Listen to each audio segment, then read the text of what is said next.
Thank you very much. Right, what do I say? I don't know if some of you saw me when I spoke at Stoke. I spoke about things that, sort of we've got this corporate governance, and a lot of things didn't seem to add up. And I couldn't understand why everything seemed to be becoming a company or a corporation. Well, now I can explain it, because the nice thing about what I do and the people that surround me is that everyone who comes to me gives me a little snippet of information. It doesn't matter who you are or what you're talking about. And that's why I'm going to ask you today to listen to what people say. It doesn't matter what they're talking about, whether you agree with it, listen, because this is about communication. That's what a community is about. It's about communicating with each other. And that's the only reason I'm stood here today. I haven't got a clue why I'm stood here, and I don't know why you've come, but it's just the way things work out. So, just accept that fact and crack on. Right. A lot of you know that we've got a little website called TPUC. I am a carpenter by trade, and I still am a carpenter. I was down recently for a doctor friend laying a bamboo floor, so I still do the job. I have to live. I started this website, and I didn't really know why I started it. But an amazing amount of information came to me that I didn't really understand. And some of it I still don't understand. And I started to look at it, and there was a jigsaw puzzle unfolding in front of me, and pieces were slotting in. And this is the presentation you're going to see. So I want to ask you some very simple questions. And before I start, I want to say that Albert and John are good friends, and I do not disrespect them in any way. I just come from a slightly different perspective. That's all. Okay, so what they've said is very valuable, and I'm not going to diss their information, but I just want to give you another way to look at life as we know it. And the top one says very simply, do you believe that Parliament is elected to represent you and your wishes? Right, okay. I love this. So, right. Do you really know what politics are about? Do we really understand this word politics? Okay. Some do, some don't. Do you know what Acts of Parliament and statutory instruments actually are?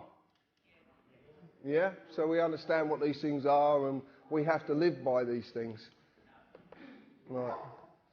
If anybody has seen a presentation that I've done before, and I've done a few around the country, I know you're going to have a lot of these answers, but obviously there's a lot of people who don't. So for the benefit of them, if we could kind of allow it to just evolve as it will do. Do you know what a constitution really is? And the clue is in the first three. That's a clue. Like I said, I'm not ridiculing anybody else's stuff. I'm just giving you my perspective of things. I suppose that's what it really is. Do you know what the United Kingdom really is? Do you know what it is? Well, a lot of people say, a lot of people have got this image of what the United Kingdom really is, and it's far from united. That's one thing I will say. Far from united. You live in a society. Can you name it? Oh yeah, you've seen it before. I normally say something very different, but there's a lot of people here, and I'm going to curb my language today. Well, I'll try my best. If you don't like swearing and you are adverse to the odd swear word, then I'll tell you when to cover your ears. Now. No one did it. Right. Are the police doing their job properly? And it's a shame because I met two CID officers yesterday who were very, very pleasant indeed. Maybe they were pleasant because they realised I knew the game, but it was an interesting conversation. Do you believe we have courts of justice? No. And this is the last one that a lot of people stumble on. Do you believe you're a person? That's really good. That's really good. That's the key to this. That's why it's underlined. This is the key. The word person, persona, the character, the mask. This is the key to everything. And a lot of people do believe they are a person. And it's said, you know, I ring people up and the answer phone says, the person you're trying to contact is not here at the moment. I'm not trying to contact a person, I'm trying to contact a human being or a man or a woman. But, you know, there you go. Members of Parliament. A good friend of mine that some of you might know as the anti-terrorist. Thank you. He deserves everything. Yeah. He told us a little while ago that the members of Parliament were actually a company. Now, I broke the words up because Parliament actually means two words, which is talk and lies. It's talk in French and Latin for lies. So it's talk lies, acts of talking lies. But he said they're a company. So I don't really believe anything that people tell me, so I look for this information. And what I want to tell you today is not to believe a word I'm saying. And if you really do, if you class me in the so-called society we live in, I'm a tattooed carpenter with a Cockney accent. You know, would you believe me? Right. So look for this stuff yourself. Everything you're going to see today is factual. Absolutely factual. You can go and find this, bar one little bit that I'll explain later. So they're the directors of a company and they've got this company number. It's that UC number there. That's their actual number, their company number. And because they are a company and it literally is orchestrated, they will keep going in the same direction. It will never ever change. It's never changed and it never will change because it is orchestrated. A lot of people don't know that Tony Blair, Margaret Thatcher and John Major have something very, very significant in common, bar being prime ministers. And that is their cousins. And no one seems to know this. If you want to see this, go and get a copy of Kids Trivial Pursuit, because it's one of the questions. There's little snippets everywhere. Everywhere. You just got to look. The members of Parliament are not the only government department that are a company, a corporation, and the big question is why, and that's what I'm going to lead you into. I don't know if anybody's seen this, but this is the new Companies House. This is a company called Dewport, and they're based down in Bristol. A good friend of mine, Chris Lees, knows this company very well, and they are the new version of Companies House. As you can see, there's a lot of the UC numbers, but the members of Parliament quite clearly are on there. House of Commons as a company. That's what you go on Companies House to search for, companies. We use another website which we've had a lot of dissing about. A lot of people have attacked me about it because we use Dun & Bradstreet. I want to tell you a little bit about Dun & Bradstreet. Dun & Bradstreet is the leading business world's credit reference agency. It has about 160 million corporations on it worldwide, and you can check out, if you want to do business with these people, you can check them out. You find out if they're creditworthy, if they've got county courts, whatever. Pay the bills in time. And the members of Parliament, again, are found on Dun & Bradstreet. I used to show Gordon Brown and David Cameron as being companies, but this is the most interesting one. This is Alistair Darling, MP, who happens to be a diplomat. Now, Alistair Darling MP is a trading name of the Labour Party. So the Labour Party trade in its name with diplomatic status. If you understand diplomatic status, that means that certain laws and legal positions can be circumvented. They can actually get round things. One of the things that they did get round, one of the things that they hid, was this information here. We recently did a bit of work and looking into a company called Consignia Customer Management Limited. And out of the blue, someone contacted us who could supply us company credit reports, free of charge as well, which is even better. So he said to me, tell me the company and I'll get you the report. Okay, fine. So we put him to the test. And lo and behold, we did it with Consignia. Now, Consignia is a PLC, it's a private limited with share capital company, and its company status is it's non-trading. And it hasn't been trading since the 4th of the 11th, 2002, which is very, very interesting with some information I'm going to give you in a little while. It's a part of a group of 35 companies under its ultimate parent company, the Secretary of State to Trade and Industry. Now, there's a few implications with this, including 2 foreign companies, as you can see up there, including as well 10 Royal Mail companies, the holdings, the pensions, everything. It's all held under this company, under this ultimate parent company, Secretary of State of Trade and Industry. Who was the Secretary of State of Trade and Industry? Mr. Darling. Now, I find that quite interesting, that a government position that is meant to be paid for off of taxpayers' money, off of your hard-earned money that's taken away from you, is the ultimate parent company of a group of companies. But it's meant to be a government department. So what's going on? But it gets deeper than this. It gets even deeper. Because we started to look at the post office, and someone sent us this information just recently, and it actually turns out is if you're on the dole and you get a gyro, you generally have what's called a post office account. A lot of people remember these post office accounts, you get the little books. Well, the post office accounts now are owned by JP Morgan Europe Limited. Now, we've had this confirmed by HM Customs and Revenue. They've actually confirmed that that's absolute fact. So you have a foreign bank now that owns part of the post office. Very interesting. But what's even more interesting is that a non-trading company, since the date I gave you, is trading as TV licensing. TV licensing takes $3 billion a year off of you to a company that doesn't exist, that's part of the Secretary of State and Trade of Industry.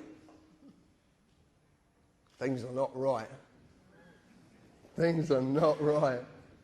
I could put a lovely swear word to that, but I'm not going to. I could though. So there's something very, very wrong, okay? And this is all hidden. You wouldn't know about this unless someone like me comes along and says, oh, did you know this? So I started to look at politics, because I didn't understand politics. I certainly didn't understand what Parliament, like you can understand the formulation of Parliament, the history of Parliament. I understand that. But I looked at it, and I'm not going to read it out because it doesn't need to be read out, because it says exactly what's clear. But the interesting part about it is what policy is, because it's actually a written contract. And it's the contracts that are the most significant here. They're the most important part of this. Because what you live in is contract law. You live in the law of money. They call it the colour of law, the colour of money, but it is basically contract law. That's what you're living in. But it's done via deception, because you just don't know. So when you look at an Act of Parliament, which becomes a statute, which is primary legislation, which in turn is enacted and enforced by statutory instruments, which is secondary legislation. Council tax is a prime example. There's thousands of examples, but council tax is one that sort of hits home with people. Because people I know, you know, when I was speaking to a lady in a garage, and once she'd paid the council tax and all the bills, she actually had £20 to feed her child and herself every week. Now, there's something very wrong there, very wrong indeed. And the government said to her, well, if you quit your job, we'll look after you and pay the tax. But because she wants to go and do a job, she is penalised and survives on £20 a week. Most of you spend more on that when you go out for a meal. Just brings it home. It brings it home. So council tax is a statutory instrument. You can check this out for yourself. Go on the OPSI site. Enacted on the 1st of April 1993 under its primary legislation, the Local Government Finance Act 1992. Now there's a little trick goes on with this. It's quite clever. Because if they put an act through, which they did the Terrorism Act, is a classic example, terrorism, well, I'll talk about that in a little bit later, because something very significant about it. When they put an act through, they don't have to enact every part of the act. And have you ever read these things? Oh, dear. They're mind-boggling, absolutely. But they don't have to enact it. What they do is they sneak in a statutory instrument every now and again and enact part of an act. The reason they do this is because once they put the act through, they don't have to put it back through Parliament. It can just be enacted under a statutory instrument. So what you live under mostly is statutory instruments, but you just don't know what they are. Because in all the definitions I could find, and I've searched everywhere to find this because I want to prove myself wrong, because that's the easiest, but it is a created, written, legal contract. It's contract. That's the point. I'd like you to remember that because it's going to come back a little bit later on. So I looked at this so-called society that we live in. And I looked at the meaning of society, number of persons united together by mutual consent, which is very important, in order to deliberate, determine and act jointly for some common purpose. My friend Mr. Gerrish, wherever he is, will be enlightening you on this later. But society basically really, all it really means is the socially dominant members of a community. The people who actually say, I'm better than you because of my position, because of my status, because of the clothes I wear, because of the way I walk. Unbelievable. They really do believe it. I remember watching, me and my partner Hev were watching, what were we watching? Some Parliament thing, which was quite hilarious, because it's just like going to the theatre. We were watching it, and Hazel Blears was in the panel afterwards, and she said, I've got a lot of respect for the ordinary people. And I piped up, I'm about to swear, I piped up, who the fuck does she think she is?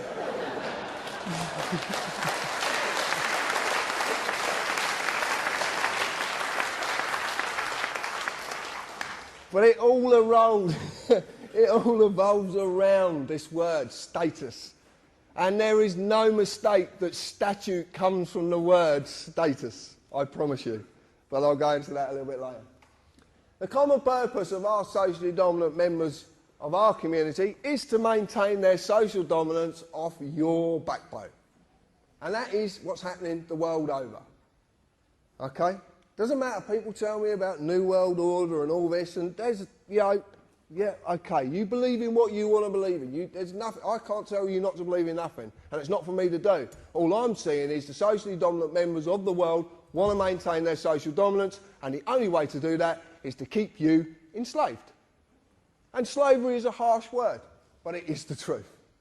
And it's not about colour. It's not how we look, how we speak, or what we look like. Everybody in the world who is not the socially dominant is enslaved. But they are as well, and I'll explain that in a little bit. So we've got the socially dominant members. This is simply the Law Society. This is the society you belong to, but as a man or a woman, you're not a member. And I'll explain. So I looked at contracts. An agreement between two or more persons. There's that magic word, persons. That creates or modifies an existing relationship. There must be mutual consent by all parties. Otherwise the contract cannot exist. Cannot exist unless there's mutual consent. And this is very important. It's another thing I'm going to come back to. So I looked at a constitution, which John explained earlier, the way his take on it. And, you know, pretty much that's it, basically unwritten. John talked about the American Constitution, ours is unwritten. The reason I see ours is unwritten, because something that's not written down is easier to manipulate. Very simple. Very, very simple indeed. But see, the point is, a man or a woman is legally known as a thing. Did you know that? You're a thing. No, you are. You're a thing. That's what you're known as. Things. For nothing of substance, natural, and I presume you're all natural, can exist in the legal industry. The thing has to be given a legal personality. A legal person. A certified name. A man or a woman is not a member of this society. The certified name, the legal personality. The legal person is. This is all that is bound by the rules of this constitution of the Law Society, which is actually Anderson's constitution. Now, if you're into the Ministry of Funny Handshake stuff, have a look at Anderson's constitution. Makes fascinating reading. So what I was decided to do, and there's a lot of help from Richard, who sat in the audience, one of the admin, Heaven, my partner, Dan, a lot of people have given us help about this, and the anti-terrorist again. This is actually what an Act of Parliament is defined as, a statute is defined as. And it's quite simple. It's a legislative rule of society given the force of law by the consent of the governed, as of a rule of a corporation. Now, as it says there, by its own definition, it tells you it's not law. It can be given the force of law if you agree, but it doesn't mean it's law, because it says it's not. This comes from the neuter of Latin, status, the legal character or condition of a person or thing that is actually a maxim. Do we know what a maxim is? Right, well, a maxim in law is an internationally recognised fact in law that cannot be disputed, rebutted or even talked about. It is a fact. And maxims are very powerful. There's a lot of them that are good and there's a lot that are bad. So if you are going to use maxims, just use the good ones. Now, I've been attacked over this so much.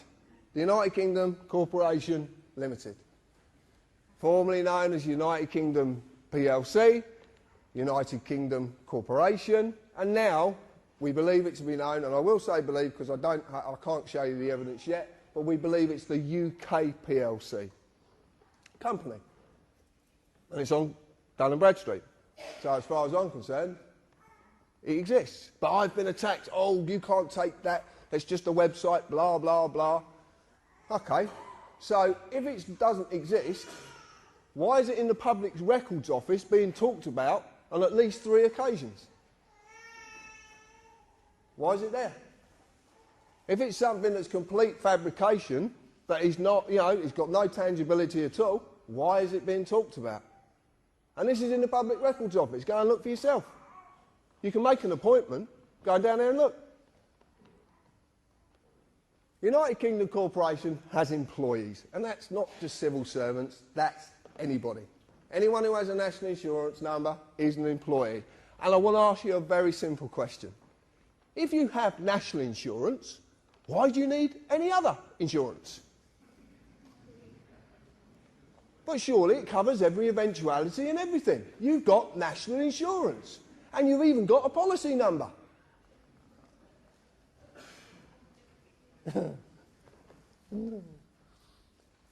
Company policy of this corporation required me as an employee, which I was, to pay tax and follow all the legislative rules of that corporation, in this case, statutes, Acts of Parliament. As in any company, if I break the rules, I'll be disciplined under that company's legislation, which I have been many, many times.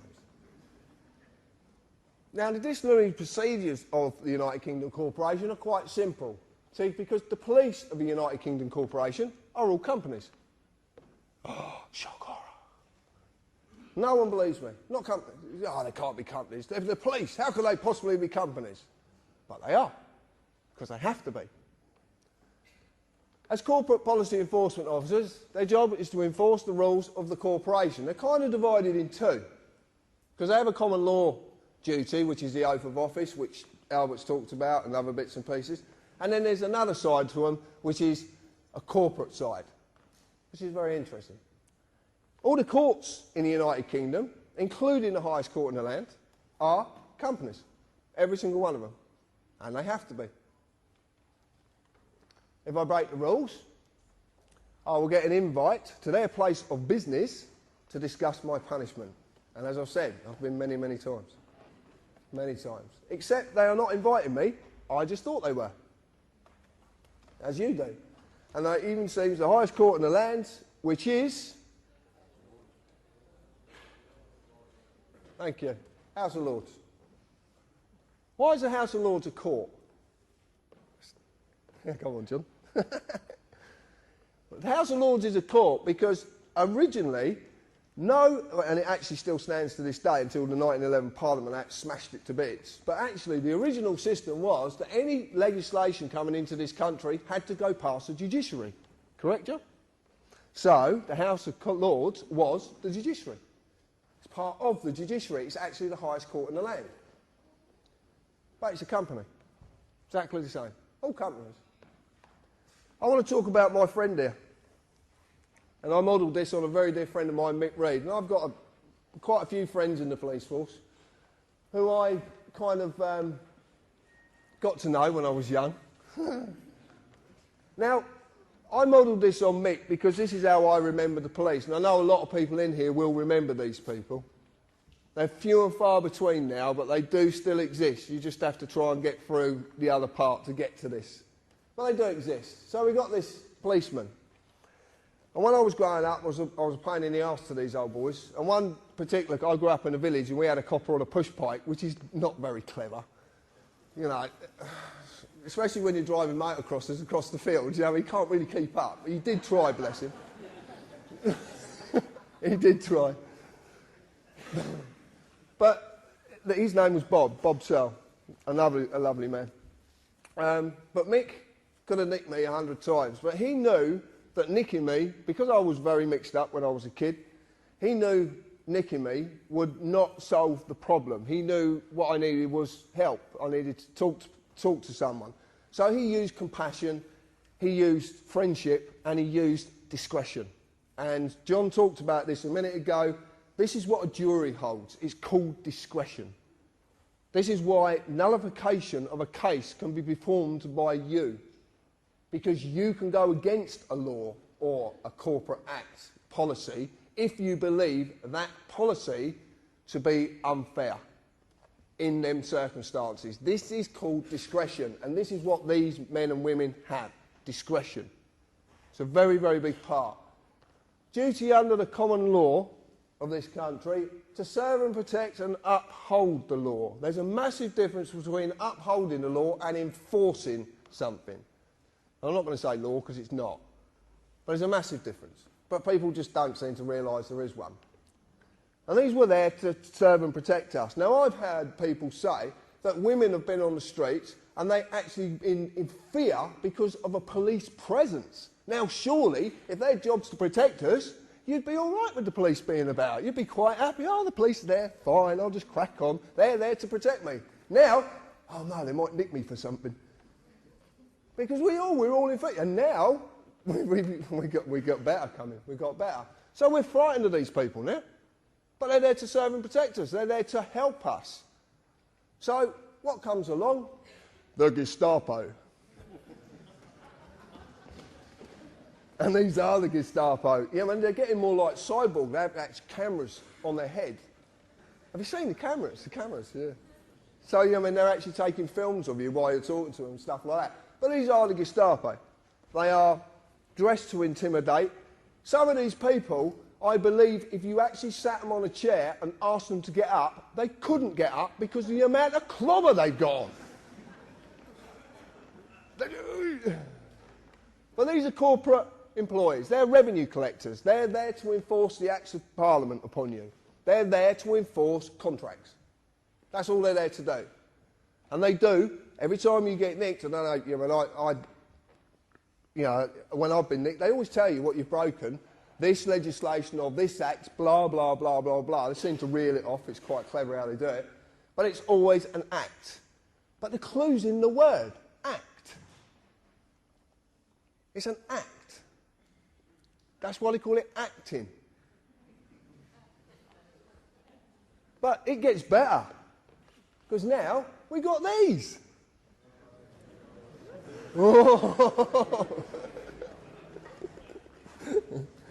There's a great story about this one. I'm not going to tell you, but there's a great story. So what we've got is we've gone from all of this to these. And this is, as you know, a police community support officer who actually has no powers whatsoever. Nothing at all. But we know that they were given a warrant card and a copy of PACE and told to put it somewhere because you're not going to quite need it yet, but you will in the future. Now that's a very interesting thing to say to someone. They definitely are a corporate employee because they hold no oath of office. Absolutely no oath of office whatsoever. So, the way this country is structured is, unless you hold an oath to the Queen, to the Sovereign, then you have no authority. And how it simply works is this. The Queen is the highest authority in the land. because she's a representative of our sovereignty, because we're actually the sovereigns. We didn't do it, but we invest that into the Queen, and then everyone who's taken authority has to have an oath to the Queen, i.e. the judiciary, the police, MPs, the Lords, all of them. They have to have an oath. And this is why these people are on the streets without an oath, because this is to get you used to people who can't have any authority, having authority under a corporate banner for a very, very specific reason, which I'll lead into. Now, I want to explain something, because people actually say to me, you're against the police. I am not against the police in any shape, form or fashion. I just want them to do their job properly.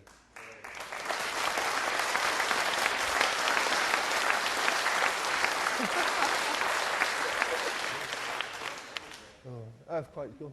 Right, we're okay. So, I've done this, and it's absolutely true. This will make more sense in a little while. There is a massive divide between these two and that. Although these two, well, that one's not. This one, it's not because of the sex as well. But no, because... Oh, forget it. You get the idea. I've got a little video I'd like you to watch. Now, a lot of you might have seen this video before. It's by a friend of mine, Darren Pollard. It's fantastic, this video. It really is. I'd like to explain, there is some writing in it. You might not be able to read it. Don't worry, I will explain afterwards. But just have a little look at this. I don't actually know if this is going to work. Oh, it is. Have we got sound, Andrew? It'll come on in a minute, mate. Oops.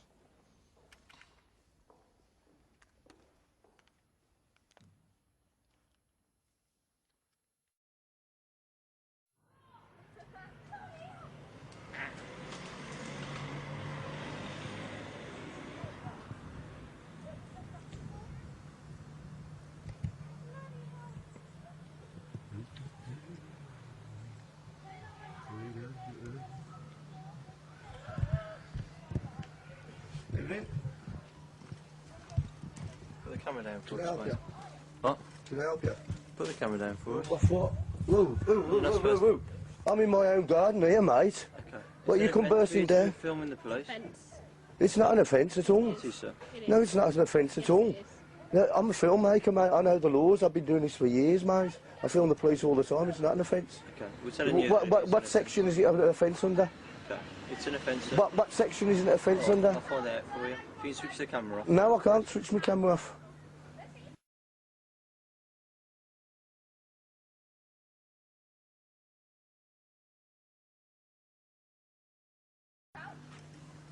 I'm not doing nothing wrong. I'm in my own garden. You've come round our path. I do this all the time, mate. Yeah, if you can. Get this in for yourself. Get the mobile phone, the solicitor. Mate, this is a free country. You're entitled by law, yeah? Sorry, it's Claire. You've got a listening number for the Sarge. Sarge, just quickly, we've just done a stop check Absolutely, on no the problems, Welsh sir. Farm Road. There's a gentleman here that's filming us. Yeah, he's in his own garden, minding his own business, and the police have just come over here intruding on my privacy, my liberty, my freedom. It's not illegal. I do this all the time. I film the police all the time down here. I film the inspector at the meetings, mate. I think you've got it long. What's your name? Sorry, sir.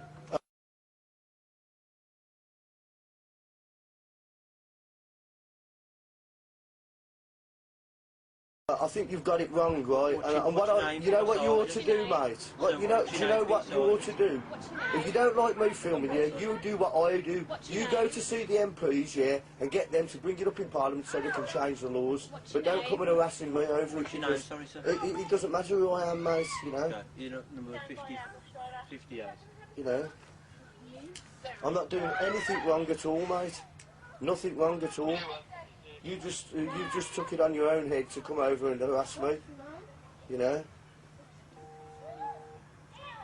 This is England, mate, you know. Yeah, it's from 58, sir. This isn't communist China, you know that, mate, don't you?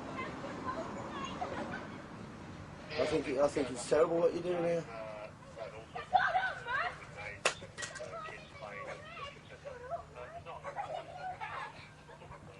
Yeah, it's not an offence, mate, see? We can more pick that up better than your ears. Pardon? I said my camera would pick it up better than his ears. Pick what up? It doesn't matter. What do you mean, pick what up? It doesn't matter. You're just trying to make an issue here and I'm not biting for you. I'm not doing anything wrong. What did you say? I'm not doing anything wrong. What have you just said to that? It doesn't matter. I'm not doing anything wrong. I haven't done anything wrong. What are you trying to make an issue for? I've not broken no laws. You come over here harassing us, mate.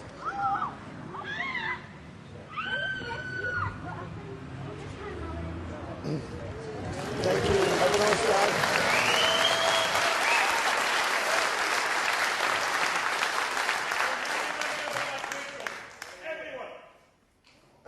What was that?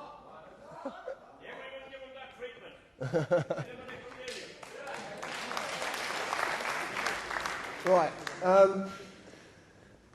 If you don't, if you didn't quite get it, what's actually going on there is the fact that 2 police officers were trying to enforce something that didn't actually exist. And they had to radio their sergeant to find out if it existed or not. And they were told it didn't exist. So they had to stroll down Darren's path and hold their heads in shame.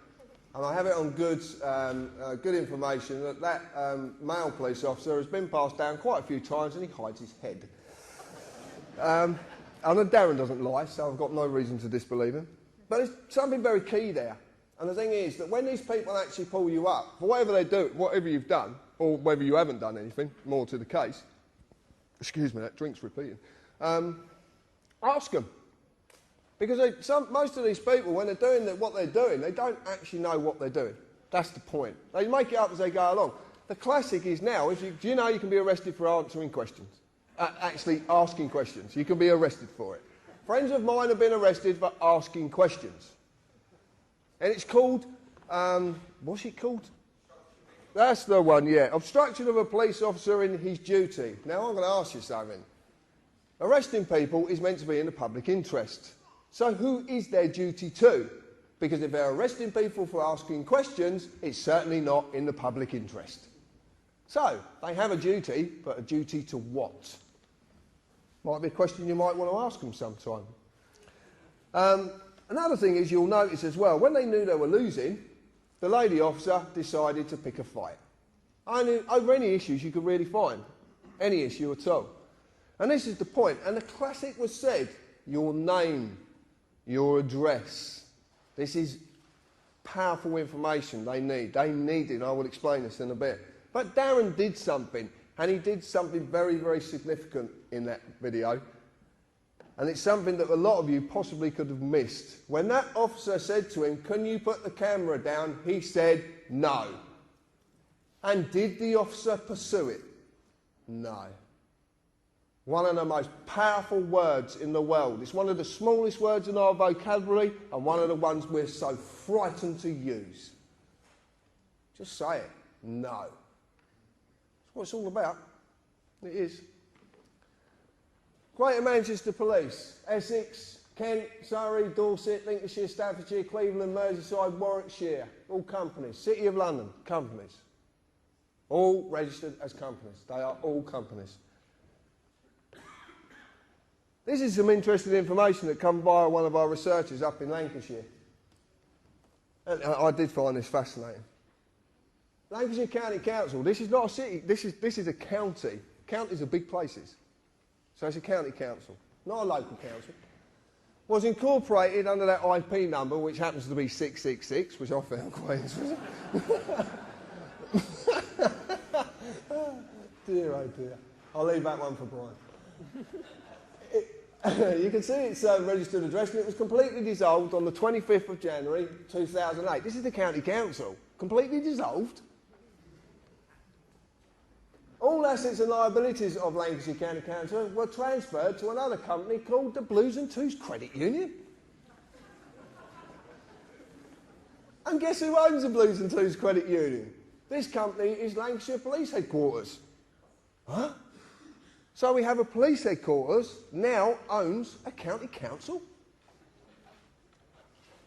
Anyway, you know, it's a bit mind-boggling, this one. So anyway, Mike has been fighting council tax and doing quite well at it as well. So he rang up the FSA down at Canary Wharf and had a chat with a lovely girl called Maria, who actually was quite happy to depart quite a lot of information.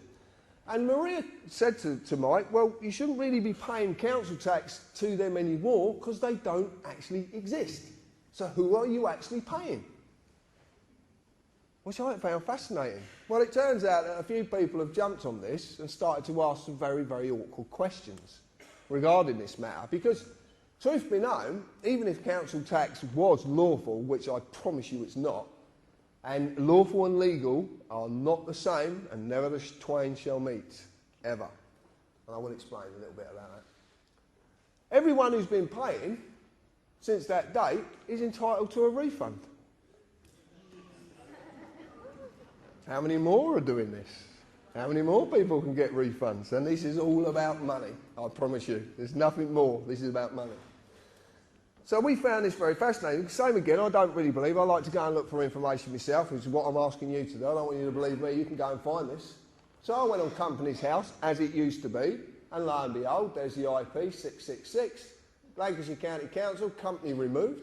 Lancashire County Council dissolved on the 25th of the 1st, 2008.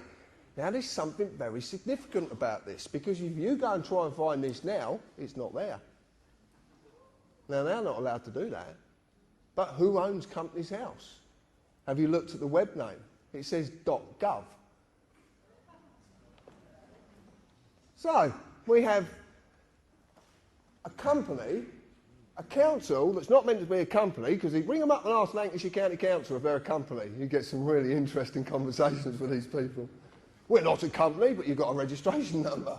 And it's got 666 in it. What's going on?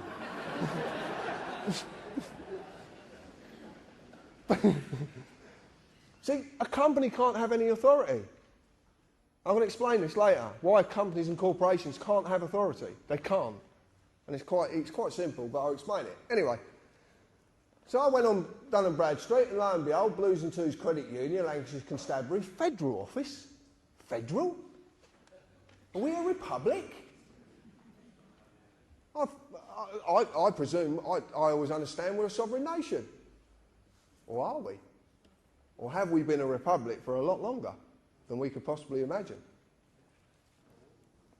But I'm not going to talk about that now. I'm bringing a book out. I'll just get you to buy it, that's all. Right. This comes to us as well, which is fascinating. Devon and Cornwall Police. Devon and Cornwall Police have been taken over by a company called South West One. A police force, a whole county police force, is being taken over by a private company. South West One is part of a group of companies whose ultimate parent company is IBM. Oh, you know about IBM. Right, I don't have to say anything. And this is a police constabulary. A public service paid for by taxpayers' money, well, supposedly, who only have any form of authority because they hold individual oaths. This is what I talked about with the police. The police service as a whole doesn't hold an oath because it can't. It has to be every man and woman in that service. If it's for me, I'm busy. I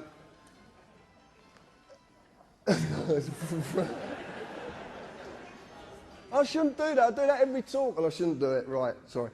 Yeah, so they can't. So it's got to be on the man or the woman. I don't like using the word individual, but it's the only word I could put there, because individual doesn't mean what we believe it to mean. So now Police Constabulary is being told what to do by a private company, a bit like the ACPO. You might have heard of them. A non-profit making organisation that's made up of chief police inspectors that has 18 million in the bank. I want to ask you, how do you get 18 million in the bank when you don't make profit? Interesting. But this company's not only telling them what to do, and what happens to the oath of office. As a corporation can have no authority, for a mort's main cannot hold an oath. A mort's main is two words, it's dead and hand.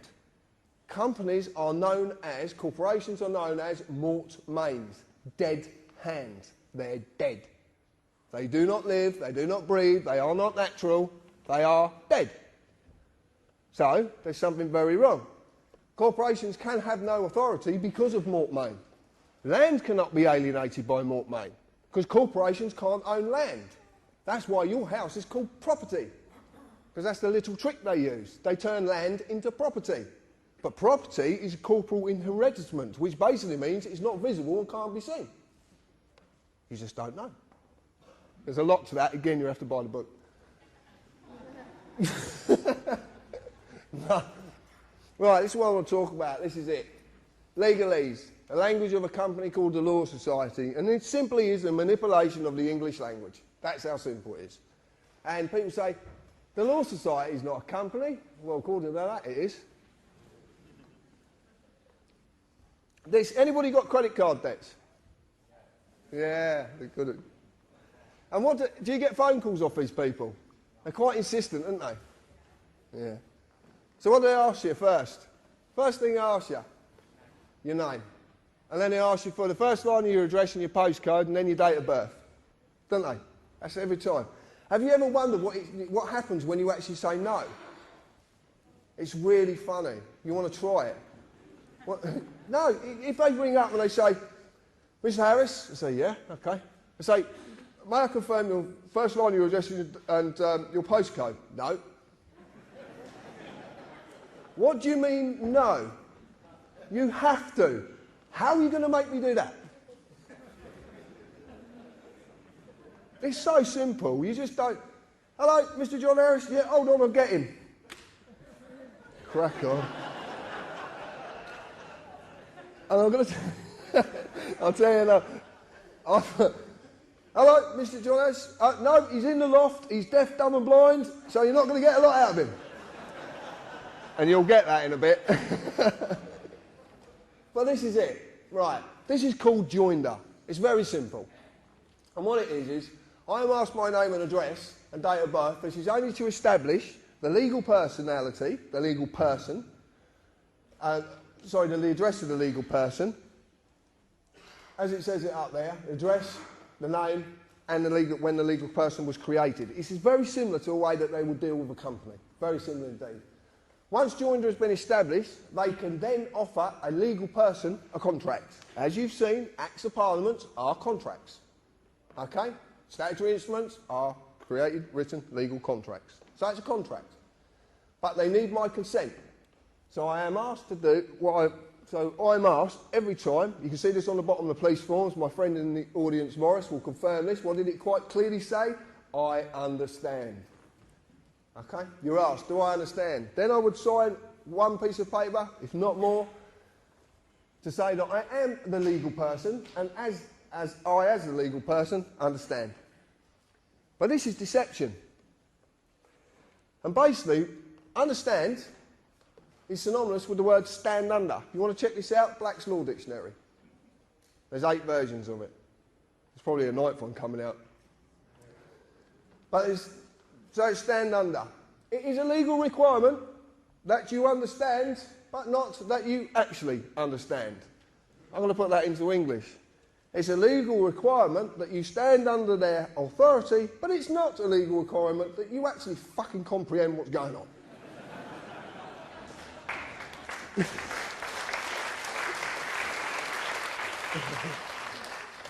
During any process I'm subjected to by the corporate officers, I will be asked at some time, do you understand? This is simply about getting your consent, because you have to say yes. Because a contract is a contract, and a contract can't be formed unless all sides agree, give mutual consent. So you're asked it. Do you stand under me? Do you give me a corporate officer authority? That's what they're actually saying to you. But it's not you, it's a legal person. It is this piece of paper. This is a blank one. But this is this piece of paper. This is all they can act against. But you need to represent it. And that's what the joinder's there for, to get you to represent it. So let's look at a fixed penalty notice, the deception of notice, joinder, understand at work. This is it at work, very simply. In legalese, a notice is not a bill. A notice is not a demand, it is an offer of a contract. Notice is synonymous with offer. When the offer has been made, the legal person must be established through joinder, for the legal person is nothing more than a piece of paper. But they have to establish it. Otherwise, they can't offer the contract to it. Because of this, they need the man or woman to agree to represent the piece of paper by saying, I understand. Fixed penalty notices are the same as all and any statements made. They are simply self-perpetuating contracts. They perpetuate themselves. It's completely deceptive. I'll show you how it works. It's not very clear. If you look at the top there, it says penalty charge notice. So it's penalty charge offer. Okay, so it's an offer of a penalty charge. Then you get all the bullshit, right? And it is bullshit. And it says notice to owner, blah, blah, blah, blah, blah. And it even says there, the person. So they're even telling you what they're acting against. They're telling you. They have to tell you. They go around here, and then you've got this magic little box here.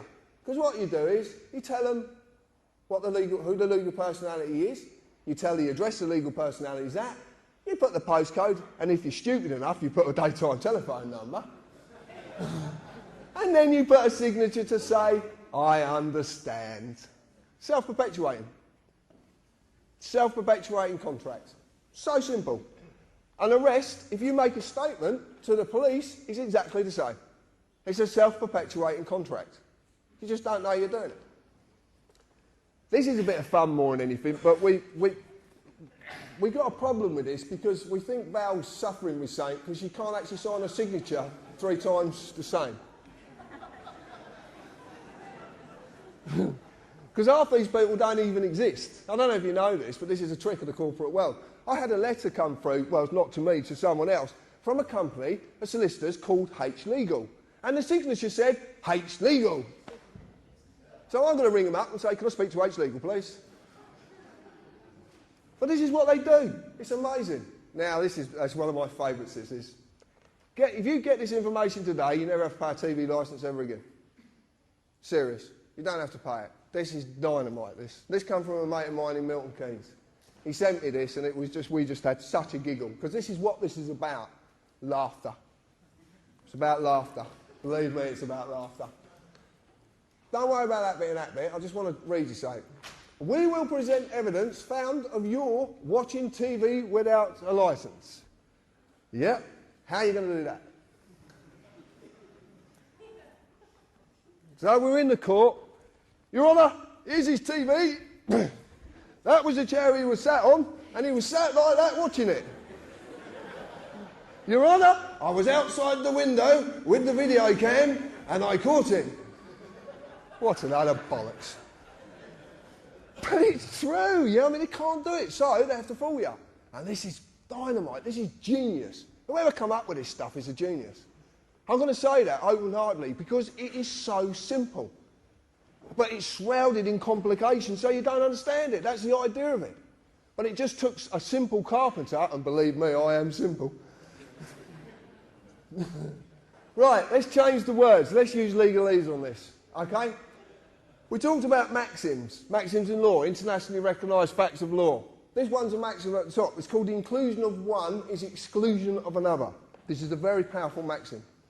Now, it says here, which may include a statement taken under caution by one of our enforcement officers. Sounds ever so threatening. Shaking your boots. But if you legalise this, you'll find that must is synonymous with may, so in this case may becomes must, which says which must include a statement taken under caution by one of our corporate enforcers. Because of that maxim, anything after includes is all it includes. So basically, you convict yourself. You make a statement, and guess what you do? Name, address, yes, I was watching television, blah, blah, blah, and you sign it at the bottom. Self-perpetuating contract, then off you toddle to a court because you think you're going to get justice, but you're actually going to suffer a thing called summary judgment because you've already established your guilt. They don't have to establish anything. This is the simpleness of this. This is how clever it is. It is so simple. A statement, actually, when you break the word down, means to set down lies. That's actually what it means. The point is, you've been conned. When you look at the wordings of all these documents and you start looking at the legal world's documents, believe me, you can tear it apart. When you've just got a little bit of this information, you can rip it to pieces. You really can. So watch for this. When you look at their documents, watch for this. Summons is a deception as well. Summons is synonymous with invitation, so you're actually being invited because you can't be forced. That's why must is synonymous with may, because you can't be forced. You can't be forced into a contract. They can't force you into it. Because it's not law, you can't be forced. So they have to trick you, deceive you. This is a classic one. They are inviting a legal person to a corporate place of business. And believe me, they are corporate places of business. They really are. The legal person is just a birth certificate, a piece of paper. So if they ask you to go to court next time, send them the birth certificate and tell them to crack on.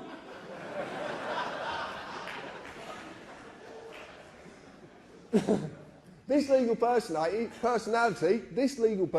was created by the United Kingdom Corporation. The history of this document is very, very simple. In 1856, the GRO was incorporated. In 1857, birth certificates came out.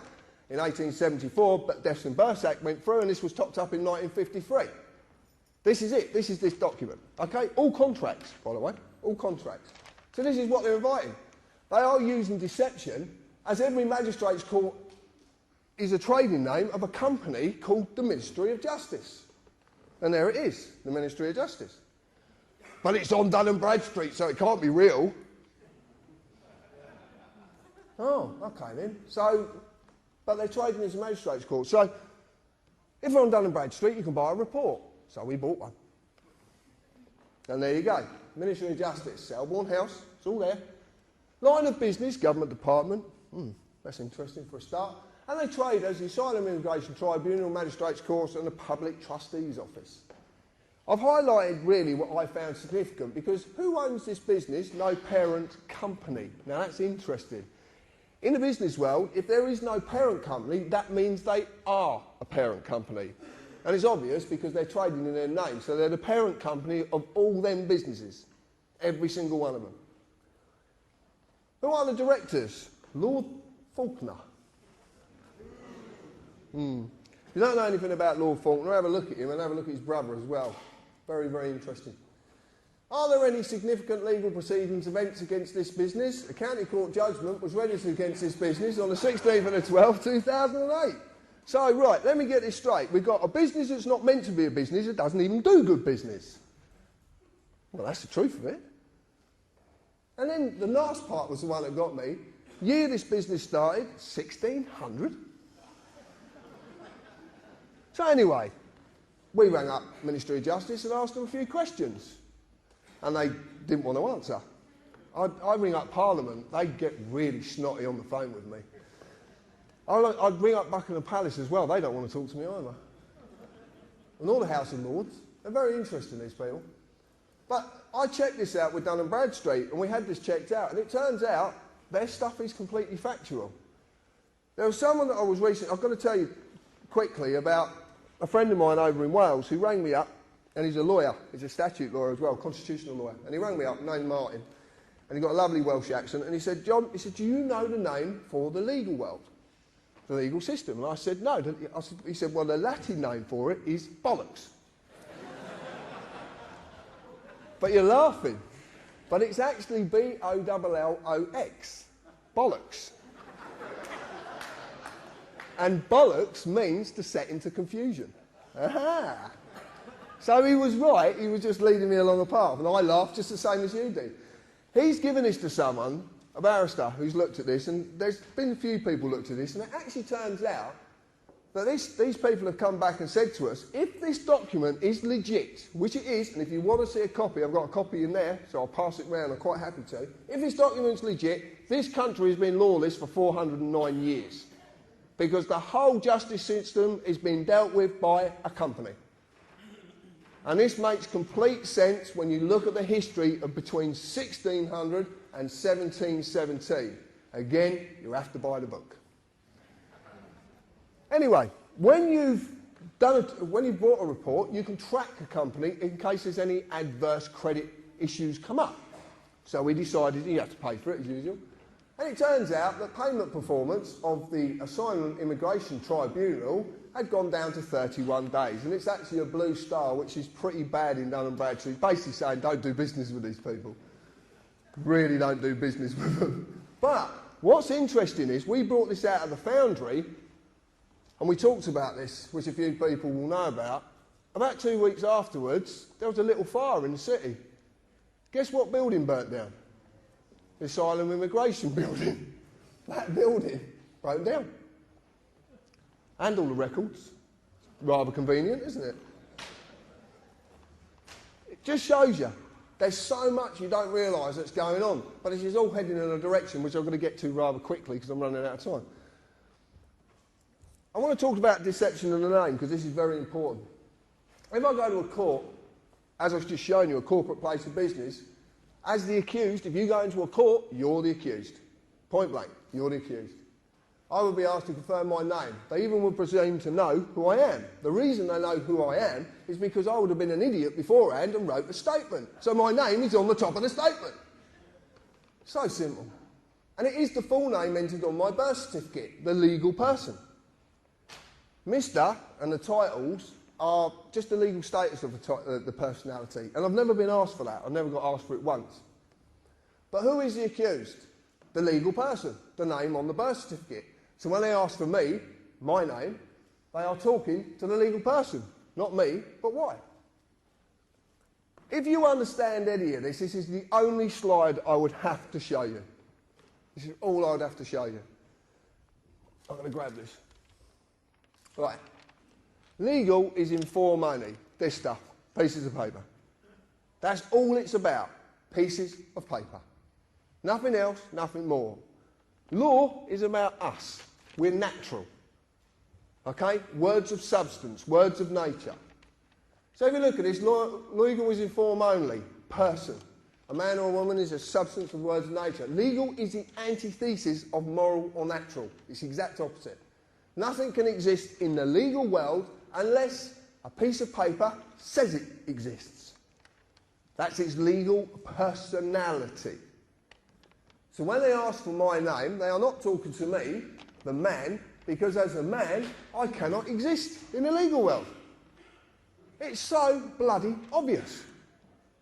I can't exist in it. I'm a thing, unless I've got a piece of paper to say what I am. You don't know what he is. Where's the piece of paper? It's true. I can. So as you can simply see, they're actually talking to this piece of paper, but you're not told this, and there's a specific reason you're not told this. This is the easiest way to break this down. Natural law and common law is actually meant to be a mirror of natural law, and natural law basically is two simple values, harm and loss. That's all it has to be, nothing else. It covers every eventuality. So you've got natural law, that is actually me. That applies to me. Acts of Parliament statutes, the statutory instruments which I've shown you, contracts that only apply to the legal personality.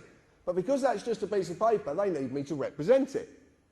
Now, I've shown you that United Kingdom is a corporation. I've shown you what the Acts of Parliament statutory instruments. I've shown you the corporate police and the corporate courts, and that's what they act upon. Exactly the same with the councils. That's the system. That's how simply it works. If you look at it and you actually go in your heart, which the lady spoke about earlier, the only basic principles that any nation really need to adhere to are those of natural law, which are harm and loss. You don't cause anyone any harm or loss in your words or your actions. That's how simple it is. As you have seen, the Acts of Parliament statutes only apply to the legal personality, the name, the birth certificate, a piece of paper. As you've also seen, they need a man or a woman to consent to represent the legal person, because a piece of paper can't walk, can't talk, and it can't pick up a pen because it's stationary.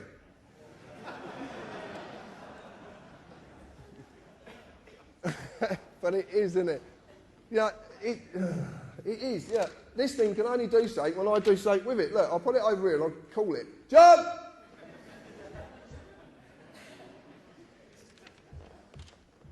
It needs our energy. It needs us to do something. And that's the clue. That's the clue of how to reverse all of this. It really is. Consent can be given in inaction or action. So basically, if I say to you, do you understand, and you nod, that's inaction. If you sign something, that's action. It's that simple. So how did they create it? The legal person, the given name, was created when my birth was registered and evidenced by my birth certificate, a piece of paper. Man created government, which in turn created legal personalities. This is not me, it's a legal fiction I've been falsely identifying with, as most people have. I don't get to say what its rights and duties are, the United Kingdom Corporation does. They created it, but it had to mislead me into doing so via deception. This is the easiest way to put it, and the way that people sort of kind of come to this. Obviously, you know, I'm a man. I exist naturally, and I was created by my mum and dad. Yeah. And I understand it was a pleasant act, but I just don't want to know the details. Subject to common law jurisdiction. Must never harm or loss or cause another any form of loss, and I have a free and unlimited ability to do as I please, as long as I adhere to these two very, very basic principles. And that is where we're all going wrong. The legal person, John James Harris, is the given name which is wrote on my birth certificate. It's a fictional legal entity created by the government via the birth certificate, and it's subject to civil policy jurisdiction. Must fulfil all duties given to the government by the Acts of Parliament, blah, blah, blah, tax and all the other crap. So we looked at person, and we found that it includes natural person, firm, co-partnership, association. I won't carry on. Well, Richie, one of the admin who sat at the top there, actually says, well, how can you define one word using exactly the same word? Because that's a mockery.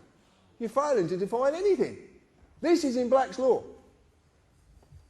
This is the lawyer's Bible. And I know it's their Bible because I had a lawyer turn up at one of my talks with his Bible, trying to take me down with his Bible. And it didn't work. But, in context, that which follows controls, which precedes. Bouvier's 1870. I've lost my piece of paper. Natural person, contextually, person follows and controls, and naturally is lawful and therefore null and void. Now, in English, that means that this piece of paper cannot control me. Because I'm natural, and this is just a piece of paper. So natural person cannot possibly exist. But the lawyers all know this. This is what they use. This is what they're taught. And I actually spoke to a law student once, and I said to her, why are there 8 versions of Black's Law? Why are the words changing in 8 different versions? Why don't they stay the same? Surely if a word's defined, then it won't change. If it's defined in a dictionary, why would it change? Oh, well, you know, society, but... Society. When I talked to this law student about it, she said, it's not for you to read. Oh, yeah, what are you hiding then? There's a lot in there, you want to read it. Deception of the personality. I'm going to cover this very quickly, but most men and women believe, they do believe you are a person, you have a personality, you have it rammed down your throats. There's no wonder you believe it. Everything's about person and personality. The personality is a social mask all men and women wear. This is simply the ego, which needs status and control. This is our world. We live in the world of the ego. We live in the world of status. And believe me, I'm battling my ego, and this does not help. That's why it don't help. But this is why this deception works so well, because it mirrors something that is naturally going on inside you. This is a battle you go for. If you're willing to take this battle up, Now, I'm not a religious person. I'm not. I'm not a religious man. I know there's something there, I just choose not to call it anything. That's it. And I don't want to know, to be quite honest with you. I do know there's something, I just don't know what it is. Someone told me the story. I looked at the story of Jesus, and I take what everybody says and I accept their views, so I just ask you to accept mine. I don't believe that Jesus died if he did exist. I believe he did something far greater. He sacrificed his ego. He sacrificed his personality. Because that's what this is really about. He actually sacrificed it, because the only way you can truly live and the only way you can truly love is to get rid of that thing called the ego. We live in an egotistic world. Everybody, look, I've talked about President Obama on Red Ice, and I talked about this, and it's like President Obama is a man, but because of his ego and his status, he believes he now has the right to go into a foreign country and kill people. This is the problem with the world we live in. It's about this word, status. It's about the ego. And I've realised it because I've got the biggest ego in the world. I'm an arsehole.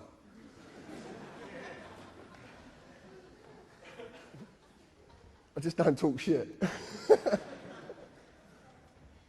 It's true. This is absolutely true. It preys on our need for betterment and status. It's a need for control. This is what we want to control every situation. If our ego's not right, it goes into overdrive. I've seen it, the battle of the egos on the forums. It's incredible. Every time you have an argument, it's not a man and a woman or two men or two women arguing. It's the egos who are arguing. The best way to do it is shut your gob. Shut your gob and the ego can't take over. It might be screaming at me, "You're right." Argument over. It's not bad to be wrong. I'm quite often wrong. And as a man, I can make a decision any time I want to change my views. Because I can. And that doesn't make things bad. If I can't change my views and learn from my mistakes, how the hell can I evolve?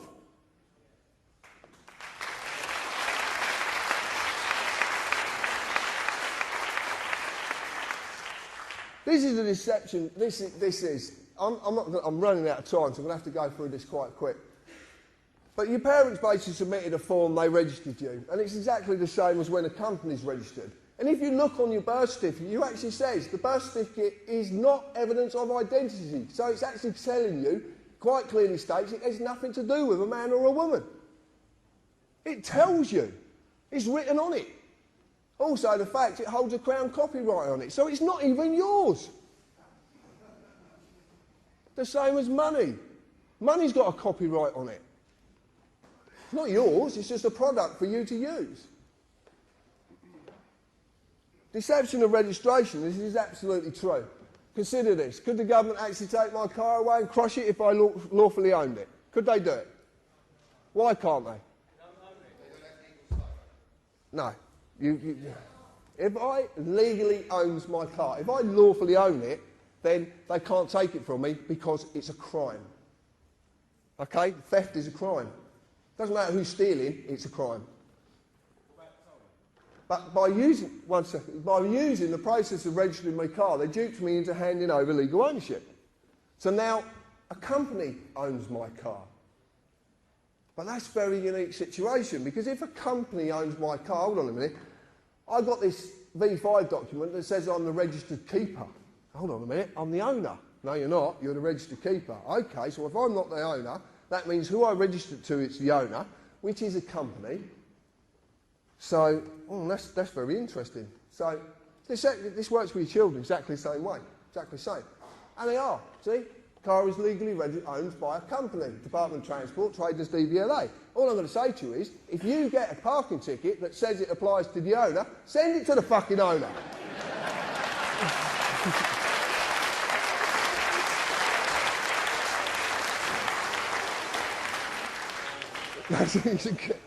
You're going to have so much fun, you really are. Right, why the government companies? This information is from our search provider. This is this gentleman who come along, and I must say thank you, Russ. All government companies seem to have the same prefix at the beginning of their company number. They start with UC. Now, we believe that that means under charter. It could mean unincorporated. We're not 100% sure. But UC companies and Royal Charter companies do not have to publish their accounts as they are exempt under law. Well, that's a bit of a... So if you do start a company, apply for a Royal Charter, because you're exempt under law, you don't have to publish your accounts, you can do what you want. It's true. The service they provide us with is a business-to-business service, and they do not include government corporations in any of their services. Government corporations?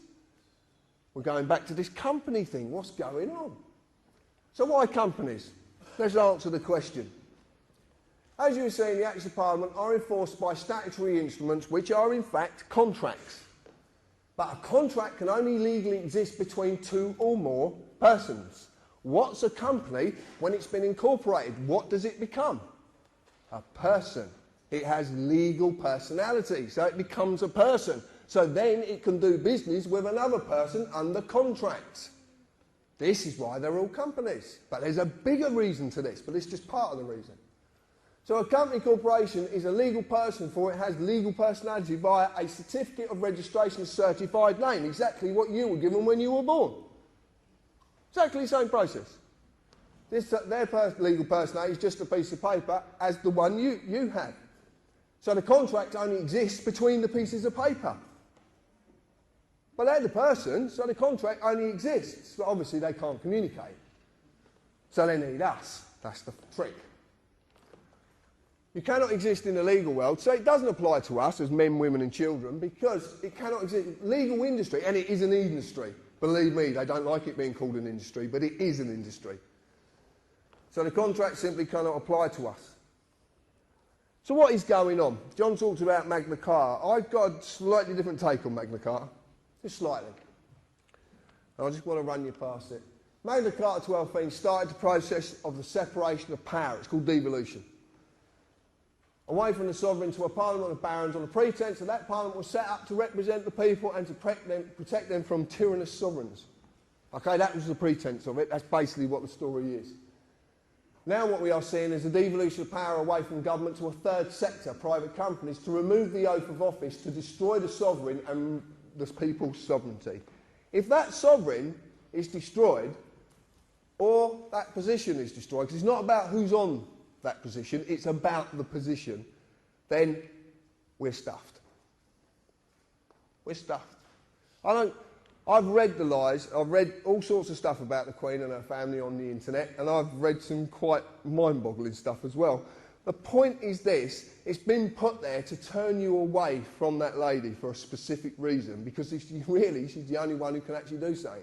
She holds the power of dissolution at common law. She holds the power of royal proclamation. Do we know what the 2004 Contingencies Act is?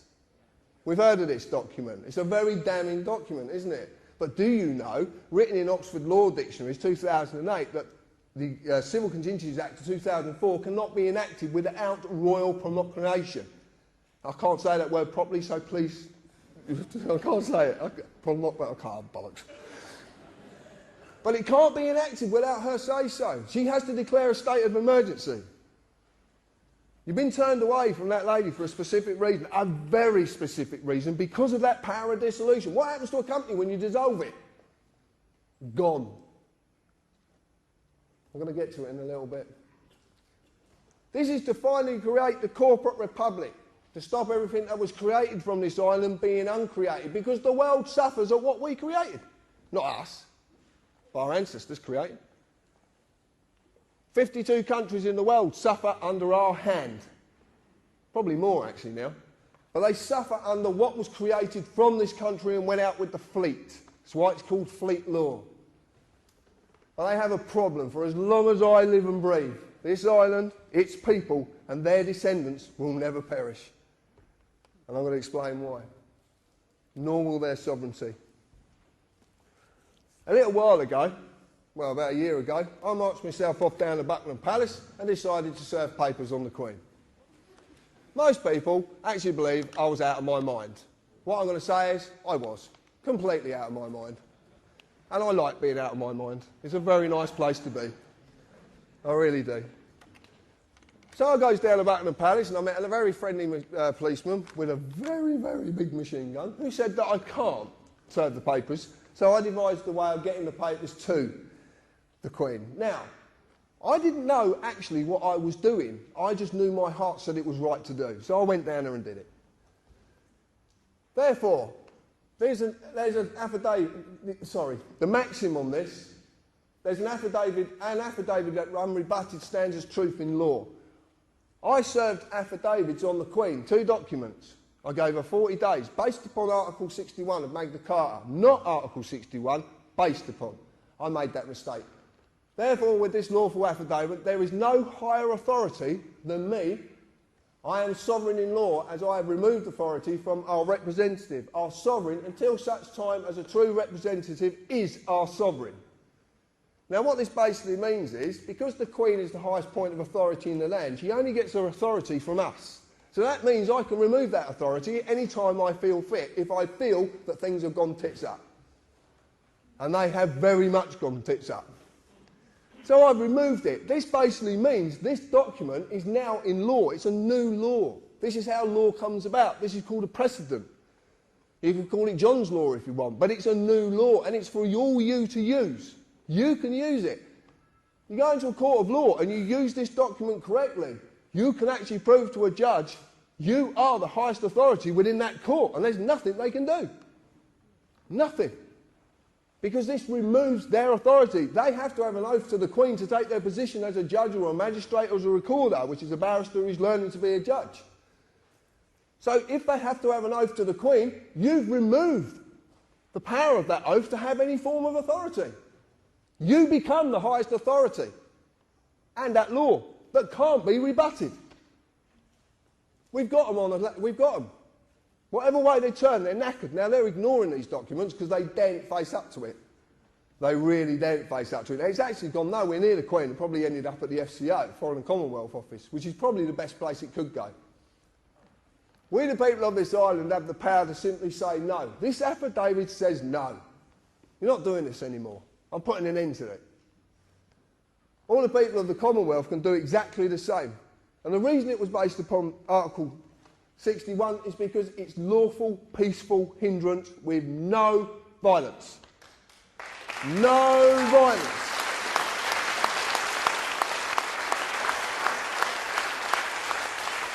Someone said to me, how would I deal with the MPs? I'm going to tell you this. Order 635 brooms, because they will be sweeping the streets they thought they used to own.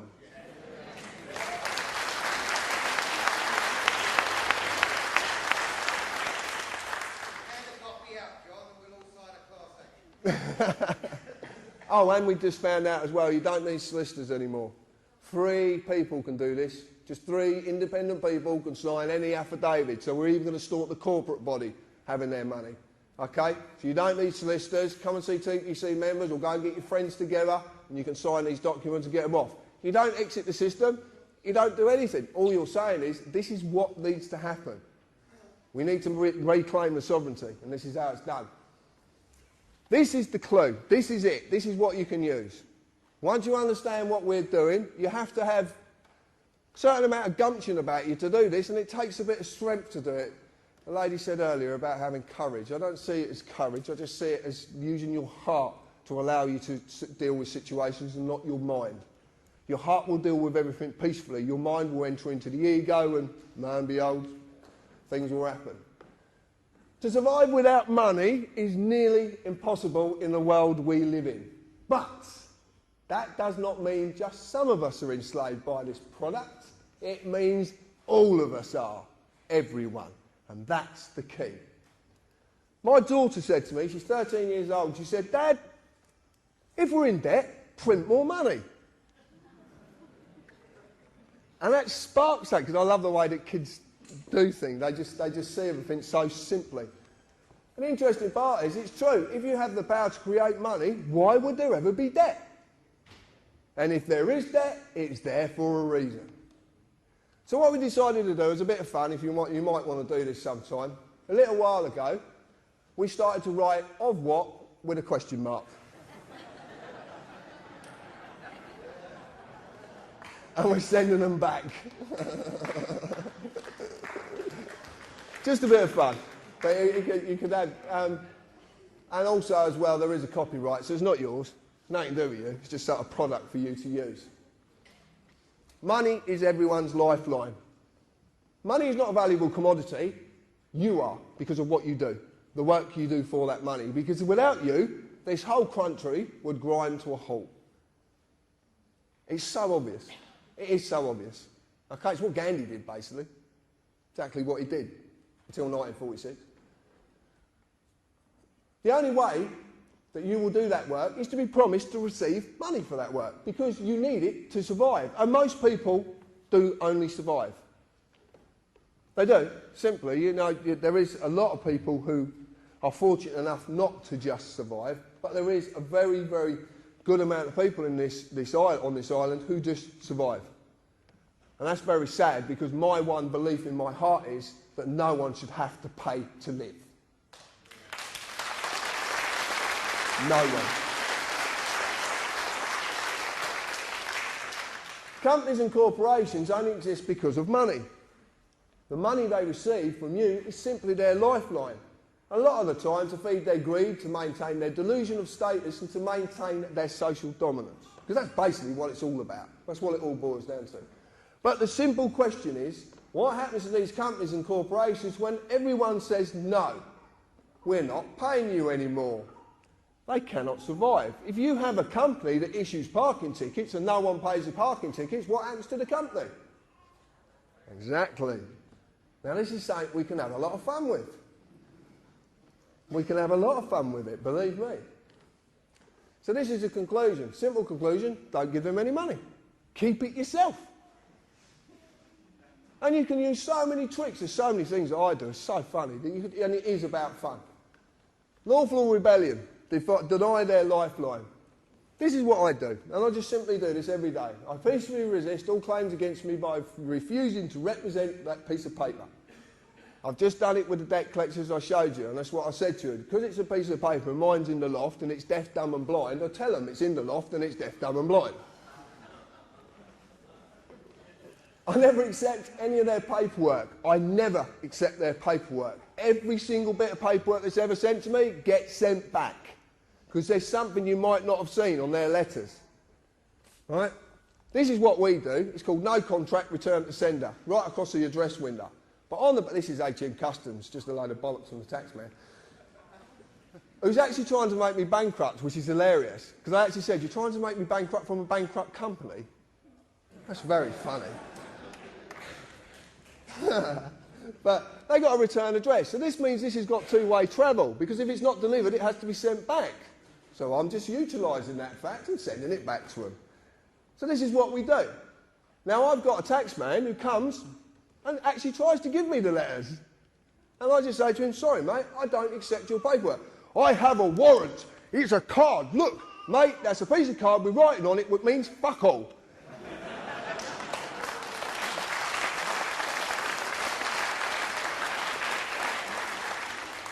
You learn this, you can have a lot of fun, but you got, and you do.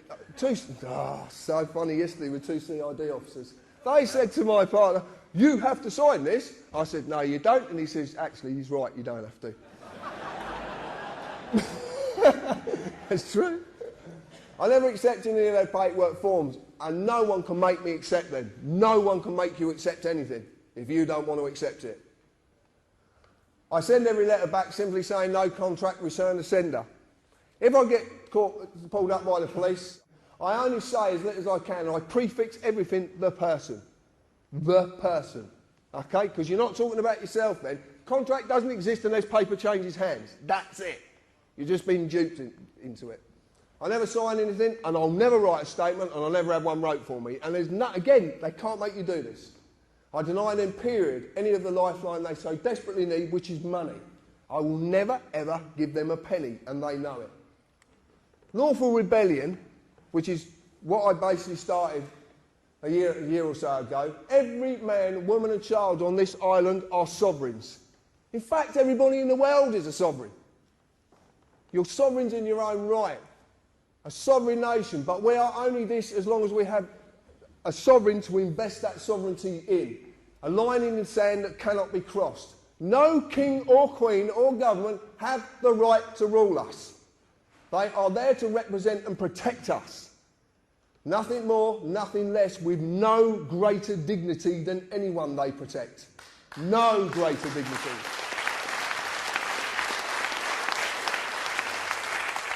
All the power within this island is held by you and granted by you.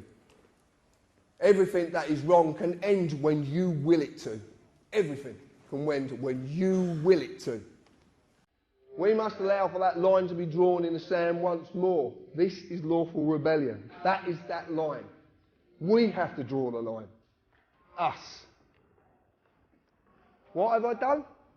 Nothing more than realise I can say no. And I am going to say no, and everything's going to be okay. Thank you.